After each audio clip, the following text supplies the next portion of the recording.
मधला निर्णय झालेला आहे, परंतु अजून त्याची ऑफिशियली अशी जी आम्हाला आहे ती कॉपी अजून मिळालेली नाही आहे. त्यामुळे ती कॉपी एकदा आम्हाला वाचू द्या आणि ती वाचल्यानंतर मग या संदर्भामध्ये काय केलं पाहिजे.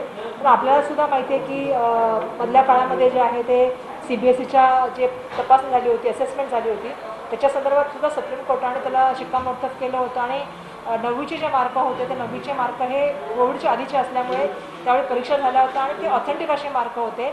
10वीचे मार्क जे होते ते इंटरनल असेसमेंटच्या माध्यमातून घेतले गेलेले मार्क होते. आणि त्यामुळे मला वाटतं माननीय उच्च न्यायालयाने जो निर्णय दिलेला आहे ज्याच्यामध्ये CET रद्द करण्यासंदर्भात त्यांनी बोललेलं आहे आणि इंटरनल असेसमेंट संदर्भामध्ये जे आहे ते मार्क मिळालेले आहे त्याला घेण्यासंदर्भामध्ये बोललेले. त्या संदर्भामध्ये आता आमच्याकडे जजमेंट आल्यानंतर या संदर्भामध्ये निर्णय घेण्यात येईल. परंतु मागील काळामध्ये जर मागचं वर्ष बघितलं तर 11वीच्या ॲडमिशनसाठी आम्हाला जे आहे ते डिसेंबरपर्यंत करावं लागलं आणि त्यामुळे पुढे मग जानेवारी आणि फेब्रुवारीपर्यंतच मुलांना 11वीचं जे आहे ते वर्गामध्ये अटेंड करता आलं. त्यामुळे आमची यावेळी खरं तर आम्ही हीच प्रयत्न करत होतो की यावर्षी 11वीच्या मुलांना ॲडमिशन घेत असताना लवकर ॲडमिशन करता यावं आणि त्यासाठी जे आहे ते आम्ही प्रयत्न करत होतो. आणि मला वाटतं आता एकदा निर्णय प्राप्त झाल्यानंतर 11वीचं ॲडमिशन सुरू करण्यासाठी आम्ही प्रोसेस करतो. राज्य सरकारने स्थगितीसाठी प्रयत्न केले पण याचिका फेटाळली. असं आहे की माननीय सर्वोच्च न्यायालयामध्ये आम्ही CET संदर्भामध्ये बोललो होतो आणि माननीय उच्च न्यायालयाने ज्यावेळी इतर बोर्डाच्या संदर्भामध्ये विचारणा केली त्यावेळीसुद्धा आम्ही आमची भूमिका ठेवली होती. परंतु मधल्या काळामध्ये आम्ही सातत्याने सांगत होतो की मधल्या काळामध्ये मग आपल्याला माहिती आहे की कोकण असेल, पश्चिम महाराष्ट्र असेल किंवा विदर्भ असेल याच्यामध्ये पाऊस मोठ्या प्रमाणात झाला, पुराचं प्रमाण आलं. त्यामुळे काही मुलांचे असं म्हणणं होतं की आम्ही त्याच्यामध्ये लिंकमध्ये येऊन आम्ही रजिस्टर करू शकलो नाही. त्याच्यानंतर असाही प्रश्न झाला होता की CBSE आणि बाकीच्या आमचे जे असेसमेंट होतं त्याला सुप्रीम कोर्टाने मान्यता दिली होती. त्याच्या व्यतिरिक्त 11वीचं ॲडमिशनसुद्धा लवकरात लवकर व्हावं या दृष्टिकोनातून सुद्धा आम्ही प्रयत्न करत होतो. आणि इतर बोर्डाला आम्ही ज्यावेळी विचारलं तेव्हा त्यांनी आम्हाला सांगितलं होतं की काही बोर्डांचं म्हणणं असं होतं की आमच्या मुंबईमध्ये किंवा महाराष्ट्रामध्ये आमचं ऑफिससुद्धा नाही आहे, त्यामुळे आपणच त्याच्यामध्ये पुढापणा घ्यावा SSC बोर्डाच्या माध्यमातून. हे सगळ्या प्रश्नांचा विचार करता मला वाटतं माननीय उच्च न्यायालयाने जो निकाल दिलेला आहे त्या निकालाचा आम्ही अभ्यास करू आणि येणाऱ्या काळामध्ये 11वीचं ॲडमिशन हे लवकरात लवकर कसं सुरू करतात त्या दृष्टिकोनातून प्रयत्न करू. राज्य सरकारचा काय विचार आहे का निर्णयाला वरच्या न्यायालयात आव्हान द्यायचं? नाही, मला वाटतं पहिल्यांदा आम्हाला हा निकाल बघितला पाहिजे आणि जर आम्ही जसं मी तुम्हाला सांगितलं की या सुप्रीम कोर्टाने 11वीच्या म्हणजे जे 10वीचा निकाल दिलेला होता CBSEचा त्याला शिक्कामोर्तब केलेला आहे. काही ठिकाणी आपल्यालाही माहिती की आपल्याकडे कोविडची परिस्थितीच्या बाबतीमध्ये तिसऱ्या लाटेमध्ये आपण लक्ष देऊन आहोत. अजूनही रेल्वे बंद आहे, त्यामुळे मुलांना लॉजिस्टिकच्या बाबतीमध्ये सुद्धा आपल्याला खूप मोठ्या तयारी करावी लागेल. जे CET घ्यायचं आहे त्यामुळे मला असं वाटतं की आलेला निर्णय जो आहे तो आम्ही एकदा तपासून पाहतो. सध्या पेपर आमच्या हातात अजून आलेले नाही आहे, ते पेपर आमच्या हातात येऊ द्या आणि त्याच्यानंतर मला वाटतं याच्या संदर्भात बोलू. पण इंटरनल असेसमेंटला मला वाटतं माननीय उच्च न्यायालयाने जे आहे ते मला वाटतं ग्वाही दिलेली आहे आणि CETच्या कॅन्सल करण्यासंदर्भात माननीय उच्च न्यायालयाने असंही म्हटलं की 6 आठवड्यामध्ये 11वीची सगळी प्रवेश प्रक्रिया सरकारने पूर्ण करावी. तर तुम्ही 6 आठवड्याचा जो कालावधी दिलेला आहे त्याच्यात प्रवेश प्रक्रिया पूर्ण करणार का? आमच्याकडे आता ऑलमोस्ट मला वाटतं 12 लाख विद्यार्थ्यांचा डेटा उपलब्ध झालेला आहे. मागील काळात सुद्धा जर मागच्या वर्षीचा आपण अनुभव बघितला असेल तर कोविडचा पिरियड होता, तरी पण आपण पूर्णपणे शांततेच्या माध्यमातून 11वीचं ऑनलाईन ॲडमिशन केलं गेलं आणि त्याच्यामध्ये आपल्याला सांगायला पाहिजे की फीसुद्धा ऑनलाईन भरला गेला. तरी कुठल्याही तऱ्हेची तक्रार आपल्याला मागच्या काळामध्ये आली नाही. आमचा प्रयत्न राहील की मुलांचं यावेळीसुद्धा ॲडमिशन करत असताना कुठल्याही तऱ्हेच्या मुलांना त्रास होऊ नये आणि ॲडमिशन लवकरात लवकर करून, कारण मी जसं मगाशी सांगितलं की सुरुवातीपासून आम्ही एक गोष्ट सांगत आले की मागच्या वर्षी मुलांचं जे शैक्षणिक नुकसान झाले ती आमची इच्छा आहे की यावर्षी होऊ नये. आणि त्या दृष्टिकोनातून माननीय उच्च न्यायालयाचा जो निकाल आलेला आहे, कारण सर्वोच्च न्यायालयात येत असताना आम्हाला सर्वोच्च न्यायालयाने प्रश्न विचारला होता की तुम्ही कुठल्या कॉमन ग्राउंडवरती ॲडमिशनची प्रोसेस असणार आहे.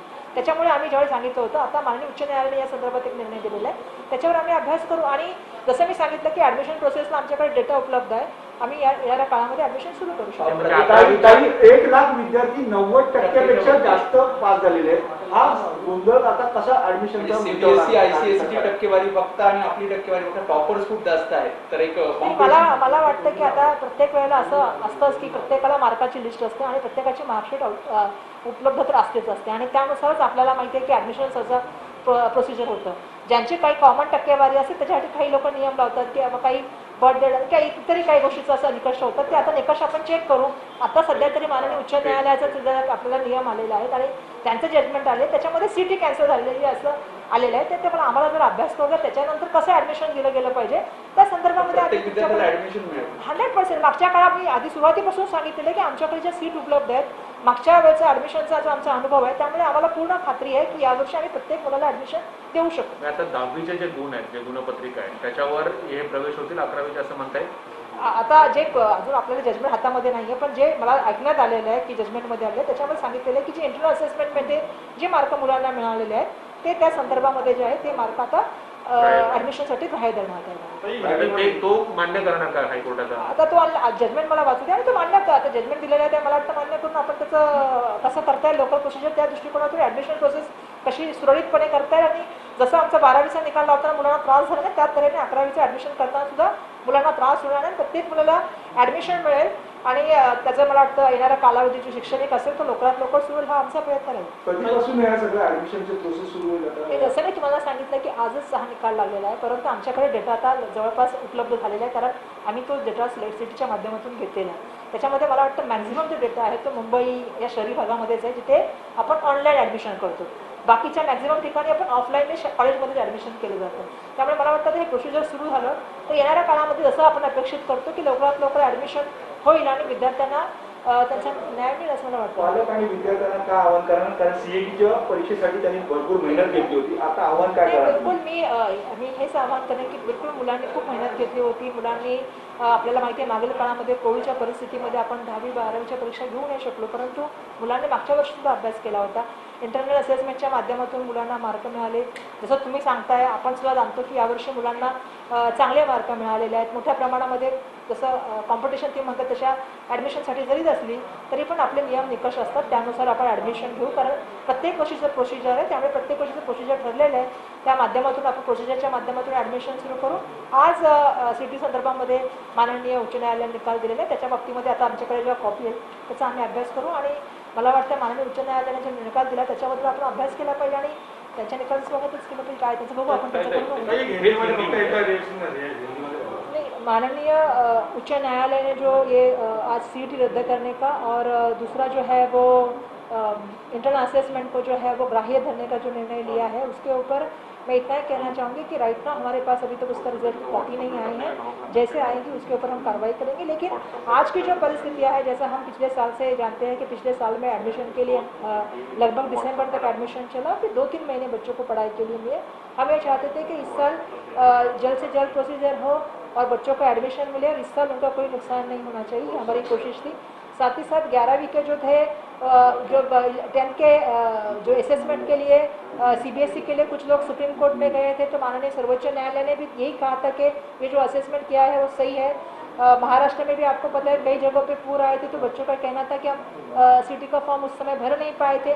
तो अलग अलग चीज़ें थी और मुझे लगता है कि आज माननीय उच्च न्यायालय का जो निकाल आया है उसके ऊपर हम बिल्कुल इसमें आगे जाएंगे और आने वाले दिनों में इंटरनल असेसमेंट के ऊपर किस तरह से एडमिशन करना चाहिए इसके ऊपर कार्रवाई होगी. विरोधकांचा आरोप आहे की हा दणका आहे शिक्षण विभागाला. मला वाटतं की आम्ही माननीय सर्वोच्च न्यायालयाला गोष्टी काही निदर्शनास आणल्या, आम्ही उच्च न्यायालयाच्या सुद्धा काही गोष्टी निदर्शनास आणल्या.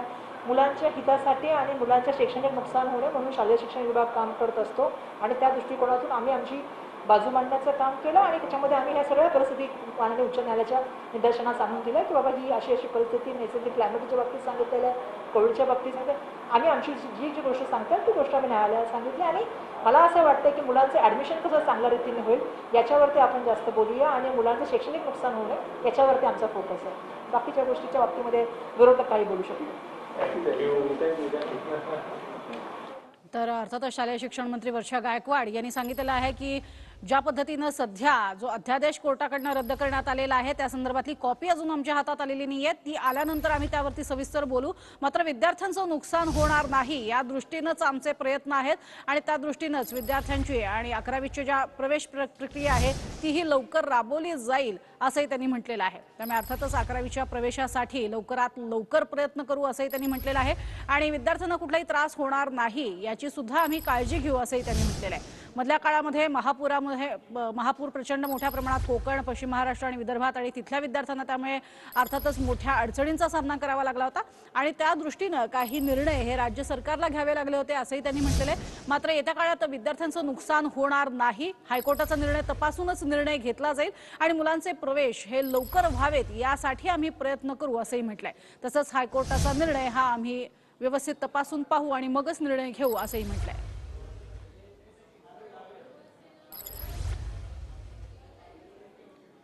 11वीच्या प्रत्येक विद्यार्थ्याला प्रवेश मिळेल आणि कुठलीही अडचण येणार नाही याचाही प्रयत्न करू असं त्या